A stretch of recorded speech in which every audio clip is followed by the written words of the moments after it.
Сәлем барлықтарыңызға. Түскі асқа бүгін мен асқабақтан жасалған ханым әзірледім. Әрине өзімнің жасау тәсіліммен бөлісемін. Дәмі өте керемет болып шығады. Каналға жазылып, лайк басып, видеоның соңына дейін қараңыздар. Салмасын етпен де жасауға болады.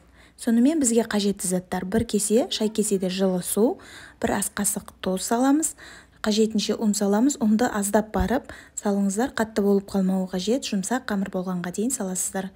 Міне осындай. Содан соң қамырмен көбірек жұмыс жасаймыз. Ол тынық біркелкі болып шығу үшін. Асқабағымызды ашып, ұсақтап турап аламыз.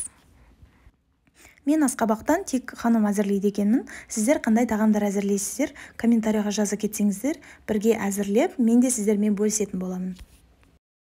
2 дана пиязды ұсақтап тураймыз.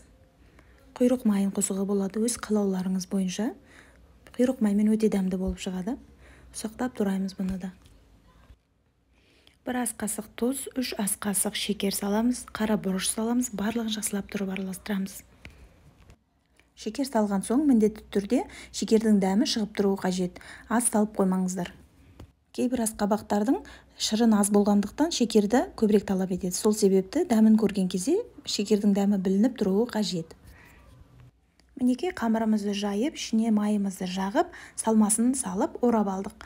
Салмасын салған кезде аз-аздан салыңыздар. Көп салған жағдайда, аз салғанға қарағанда дәмсіздеу болып қалады. Аз-аздан салған жағдайда өте дәмді болып шығады, және де қамырын жұқа етіп жайыңыздар. Мен ханымды ерекше тәсілмен орап шықтым. Сіздерге егер ұнаған болса, комментарияға қалдыра кетсеңіздер, маған қолдау білдірген болар едіңіздер. Және де тағы сіздерге қандай рецепт жасап салуымды қалайтын едіңіздер, сол туралы да комментарияға қалдыра кетсеңіздер. Мінекей біздің қайнап тұрған суымызға дайын ханымымызды қойып, 30 минутта жоғары отта пісіріп аламыз.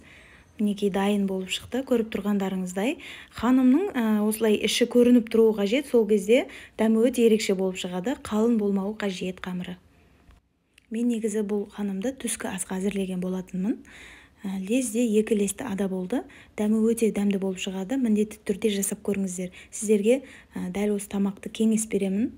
Балаларға да өте пайдалы. Егер сіздерге менің жасап жатқан рецепттерім ұнап жатқан болса, лайк басып, өз пікірлеріңізді комментарияға қалдыра кетіңіздер. Содан соң каналға жазылуды да ұмытпаңыздар.